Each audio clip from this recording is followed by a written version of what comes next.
Voice of the Rock Lobsters, Matteen Rad here once again for another intermission interview. And I'm excited to welcome Brandon Picard for the first time to the show. Brandon, how you doing, my man? Doing really good. How are you? I'm doing good, thank you. My first question is a really easy one. I was curious with now another Brandon and now a Brendan in the locker room. What is your nickname with the boys to differentiate all you guys, Picard, Reller, and Ronan? Yeah, I've been picked pretty much the whole year, so it's been pretty easy with even though the first names are kind of pretty similar. It's just been picked, so it's hasn't really changed. Well, we're going to start at the beginning and work our way to your time now with the Rock Lobsters. You grew up in the suburbs of Montreal in Saint-Bruno de Monteville. What can you tell us about growing up in your hometown?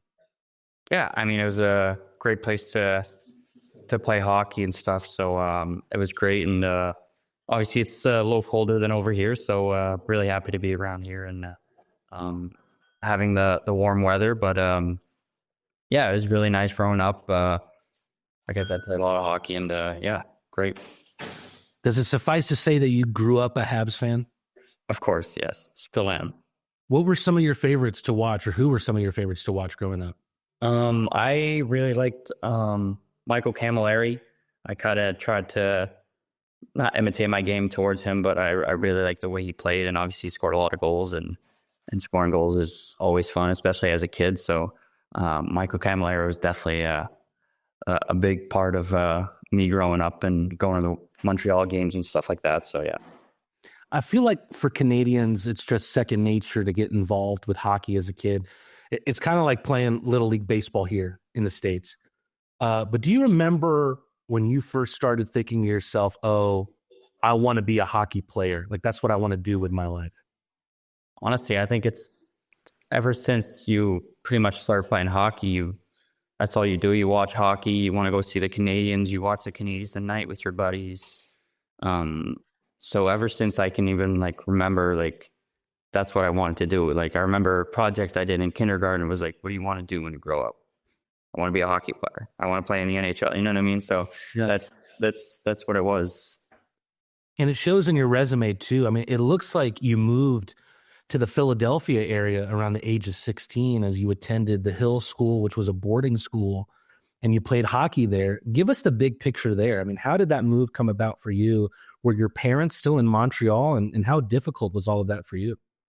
Yeah, so I moved the year prior to that. I went and played junior flyers in Philly. I was, I think my second year midget. I didn't make any teams that were really interesting in my area, and we had family friends that had lived in the St. Bruno area, and she was now in Philadelphia, and they were like, they have kids the same age as us or as me, and they were like, yeah, why don't you come try out? So went over there, tried out, made the team, stayed with that family for the year, and then after that, prep school became it was kind of a new thing for me. Coming from Canada and stuff like that. But after that year, a couple prep schools came up to me, and the Hill School, that's how the Hill School came up. You played D3 hockey with Concordia and Castleton, and then you have your first year in the pros last year. You played a total of 50 games through 4 different teams. Kind of what you said earlier with your move to Philadelphia, you had already kind of been used to this kind of lifestyle, but how much of a whirlwind year was that for you? Yeah, it's not easy. Obviously, moving around, you feel like you're not necessarily wanted in certain teams and stuff like that. And I believed in myself, and obviously, I thought I've been playing good. And there's a lot of things that involved a roster move in pros, especially. And I mean, I'm used to it now. Obviously, I've moved around a lot, but you just have to do your best, and the only thing you can do is the things you can control. So off the ice, I was working out and doing all the little things to try and stick around every team as much as I could. But there's nothing you can do except for just work harder and try and get better every day. It was crazy to me too, because you were pretty much a point per game player through those 50 games in the Fed. Right. Yeah. In the Fed, I was pretty good, really good actually with Port Huron. I had a great time there, and then got called up, obviously. And like I said, things happen. Guys get injured, you get called up. The guys that were injured get back, and that's kind of when you're kind of last on a totem pole when you're the last one coming in. So There was a text you and me shared the other day. I saw that new goaltender Dominique Rodriguez's mother's last name is Picard. And I had reached out to you to see if there was any relation. You laughed and said no. You two were former teammates at Castleton University. Was that a question that you two used to get a lot? And did you play any part in Dominique coming to Athens? we didn't really get that question a lot because he doesn't really use his second last name, if you will. No. I think it was a couple weeks into the school year, and I was like, "Oh, you have his second last name Picard, like your mom's?" It's like, "Yeah." I was like, "Oh, that's crazy, right?" But yeah, nothing there. And then I forgot the second part of the question. All right. I was asking if you played any part in Dominique coming to Athens. Yeah, I mean, I let him know that we had a goalie leaving in SB and Jack, and yeah, I just let him know, and anything. I think he called his agent and then kind of made it happen. Wow. You joined the Athens Rock Lobsters in the second weekend of the season, and you made an instant impact. When did you first learn about the organization, and how did the stars kind of align for you to join the team? So I got drafted in the expansion draft last year by the Rock Lobsters. So Marty talked to me early in the summer last year. So I had an idea, almost too good to be true. I was like, "There's no way." Like, I've been in the Fed before, but it's everything that he's told and even more. Like, we get treated so well over here. And yeah, I mean, I wouldn't change it. Like, I want to be here. I want to win a championship. So it's a great place to be. It feels like, I haven't really asked any of the players this before, and it really just came up. It's not even on my list. It's something that every player has mentioned to me is the difference in how the organization treats their players compared to other teams in the FPHL. What are the little differences, maybe even the big differences between Athens as a destination here in the league compared to other places? I mean, the city itself I think is beautiful and great. Obviously, you have UGA right around the corner. So for the fan perspective, I think that helps a lot.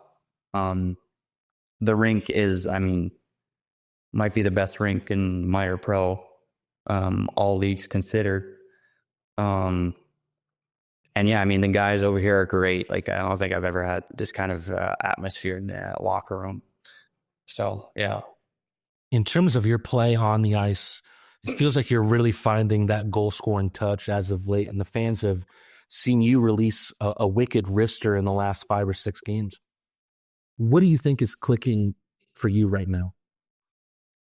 I think I've just been doing the same thing, really. Obviously, had a little bit of a slow start, coming in a little bit late. Kind of took a little bit to get a little bit of chemistry with everyone and get to know everyone, stuff like that. So, but I think it just keep doing the same thing and keep working on things in practice and stuff like that. It's just hard work, really. You're getting deployed a lot right now at center. Is that taking some getting used to, or is that some of what you attribute your success to right now? I can't say I've played a lot of center. I enjoy playing center. I think I pride myself in winning faceoffs. Obviously, it doesn't always go your way, but I've always been pretty good at winning faceoffs, so I really enjoy that. And playing center, you get to skate a little bit more with the puck and dictate the play a little bit more. So I do really enjoy playing center. It's been impressive to me how much you've been able to contribute with different people coming in and out of your lines. Can you talk about how difficult it is to adjust to different play styles with different line mates? It definitely is. I mean, I think when I was playing with Phil and Kaysen, it took a couple games for us to kind of, or at least for me to kind of know what their tendencies are and stuff like that. But at this point, I mean, I've seen everyone play and I've kind of picked up on everyone's tendencies. So I I think I have a pretty good understanding of what guys are going to do in certain situations. So it's been relatively easy, but obviously there's always a grace period to get to know your teammates. Would you say there's a guy or a couple of guys that you're feeling really comfortable with on the ice right now? Honestly, everyone. I mean, it's always fun to play with Phil. He sees the ice very well. He's a great passer. So as a shooter myself, I always love playing with Phil, and I think that's the guy I played the most with. So yeah, and I think I played with Breller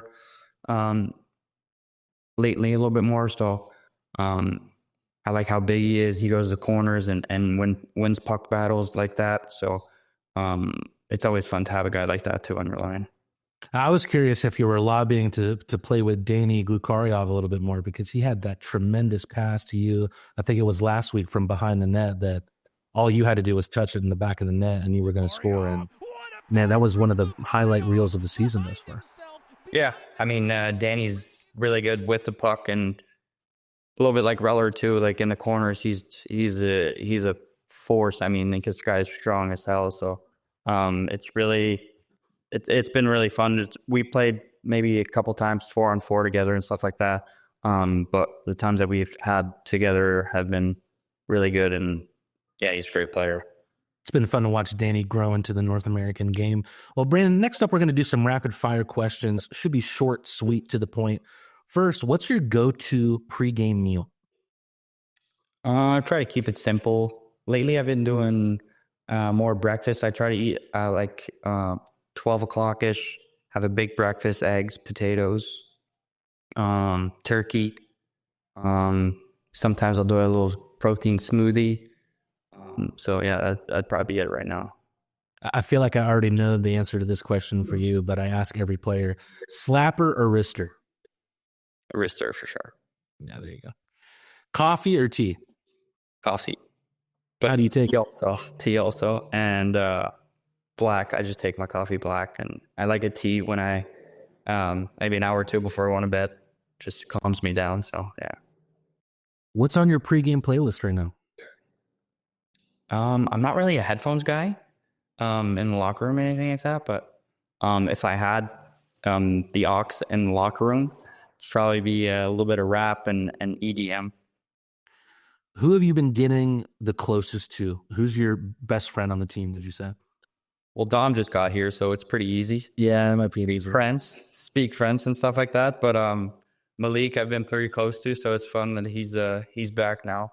Malik's a Quebec guy too, isn't he? Yeah, correct. So we all just speak French together, so it makes it easy. But I've been pretty close to Troy. I played with him prior last year in Knoxville. So yeah, I'd probably say Troy.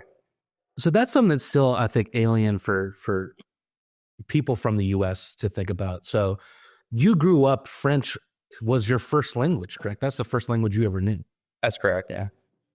That's crazy, man. Neighbors to the north, it still blows my mind. Yeah. All right, final question for me, Brandon. What's your favorite vacation spot? I've been to Florida so much. I love it every time. I think I got to say Florida. The golf's great. I love playing golf. I think it's got to be Florida. We still got a long way to go until you could take a vacation, Brandon. Hopefully we get to the playoffs this year. Fans are going to be able to check out Brandon Picard this weekend in the 2-game set against Monroe. Brandon, can't wait to see you there, brother. Thank you. Thanks a lot. Thanks, man.